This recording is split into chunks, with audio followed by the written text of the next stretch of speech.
Hey everybody, good morning. It's Cowboy Mike with the Cowboy Mike Poker C-Log. And this again is going to be about Encore and the Nash. But it's also going to be, before I start this video, I want to say that the comments and remarks on this channel are not necessarily the opinion of me personally, but of the poker community.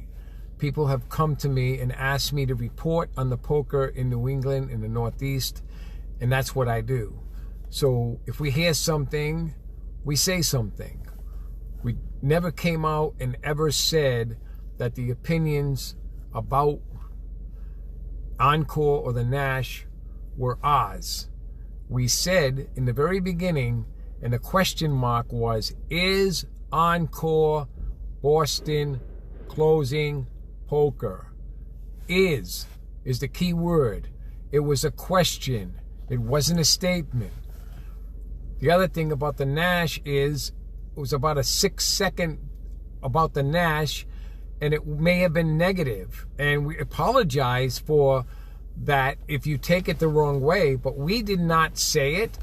We said we heard.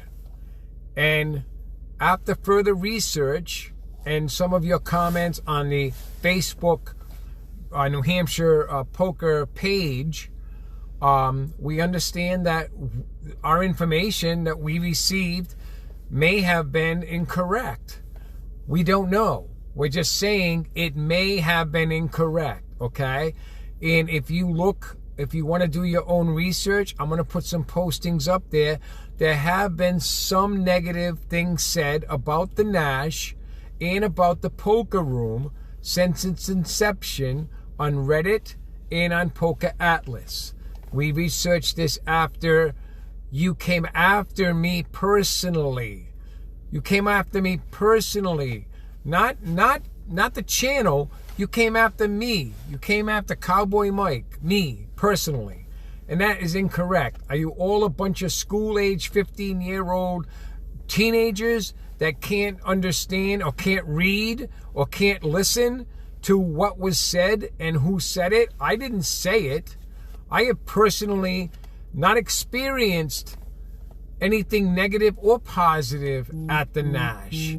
That's because I haven't been there, okay? I've been to Encore a few times, and I've seen some of the negativity there. I've seen some of the long lines for alternates, their inconsistency about, first of all, getting rid of poker tournaments or slimming down the poker tournaments from going to have one of the best 2 tournaments in the area when they started. And then all of a sudden, the parking is an issue, and the management decides that they're going to cut the room down from 78 tables. And then again, they cut the room down again, and they move slot machines. And so when people say to me, Encore might be closing, or Encore's closing, they're going to get rid of the tournaments, it's hard for me not to take that with a grain of salt, but at the same time understand that it's a possibility in the realm of possibilities, as they did just close a poker room in McCall, and that's maybe where the mix-up came from some of the people who reported to me and saw that blurb and maybe said it was Boston that was closing. So maybe Boston Encore isn't closing, but they do need to do some work on their staffing over there and their Gestapo-like actions when someone, and I'm talking about my own experiences there. I have been there. I have seen what they do sometimes to players, in uncalled for fashion, okay? And I'm not going to name names or staffing. About the Nash, like I said, I don't know the poker room manager personally. These are things I've heard.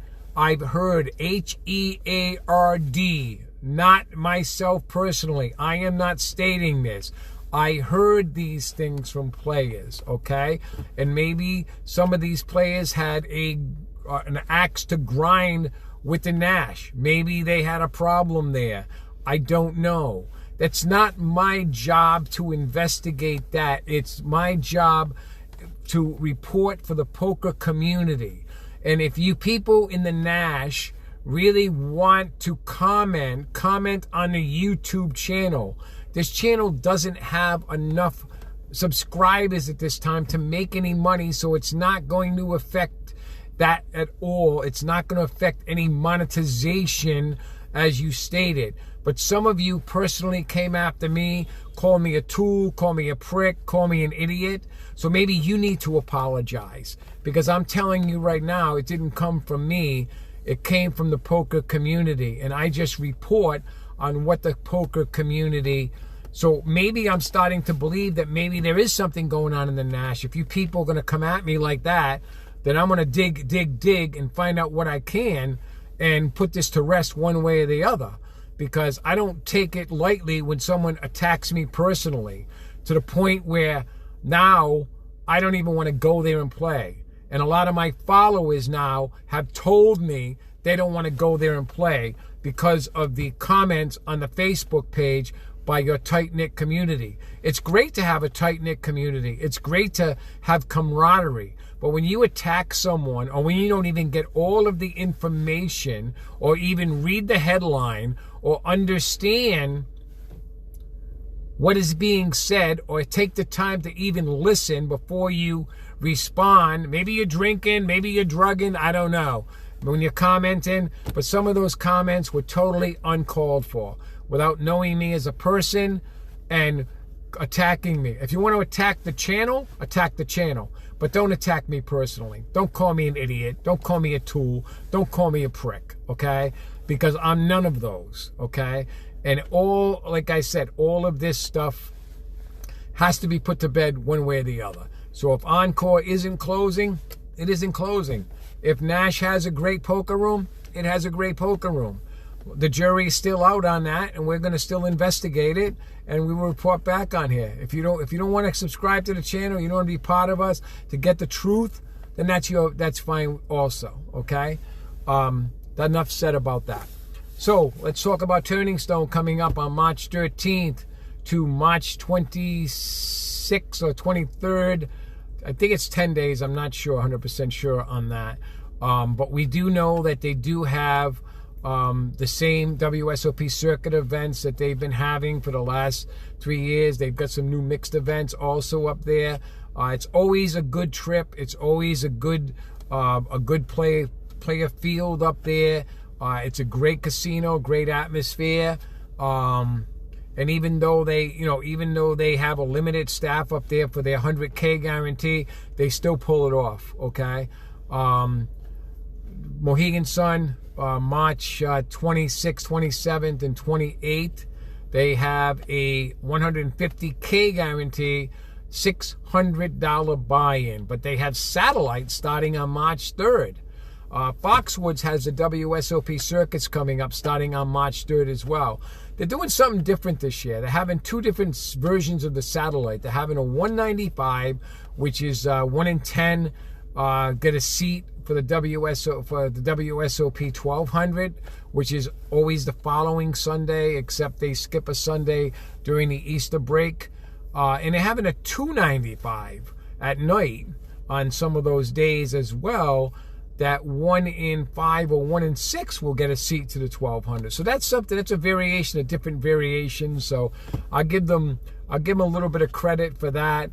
I still think from the poker community aspect, and enough said about bashing Foxwoods, and the community is upset about the tournaments, the lack of big tournaments there. So enough said about that. Other venues, Eastern Poker Tour has a 1200 this weekend, Saturday. I did not know about it until a couple of days ago. One of the things that's lacking, I think, in the Northeast, and even some of the events that are being held at like Mohegan Sun and at Foxwoods, nobody seems to want to advertise anymore in Card Player magazine for their events coming up. And I think that is a miss on your part, because I think you need to advertise.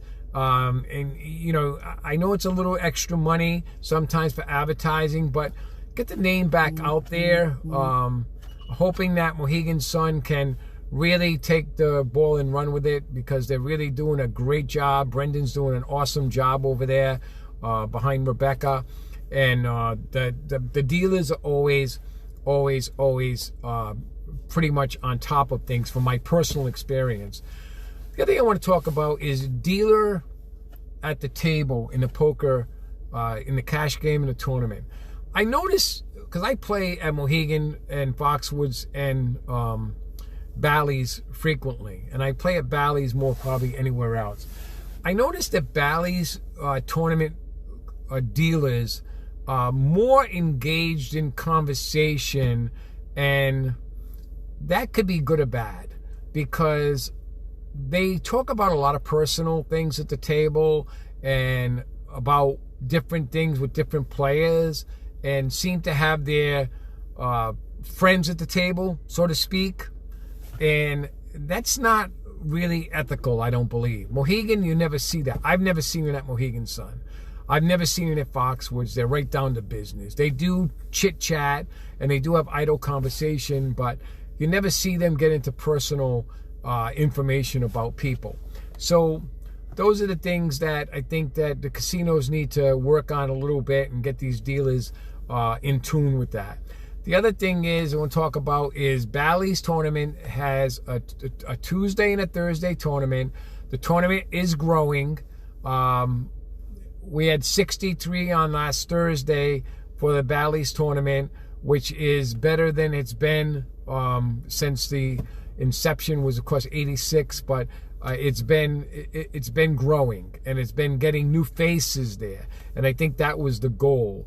So the thing is, now we have to push for them to, and the poker community agrees with this, that a Sunday tournament would be great. And I'd like you to comment on the YouTube channel, not on a Facebook page, please, because Facebook pages, none of the viewers see it, none of them can react to it. So if you're from the Nash or from the Encore and you want to lash out at something or say something in a negative, critical, but nice way, go to the YouTube channel. If you want to bash me, don't do it, okay? I'm not going to tolerate it. It's not something that I'm going to put up with, okay? Again, we're gonna just continue to play down here and see everybody at the table. Good luck. Thank you for watching. Please subscribe.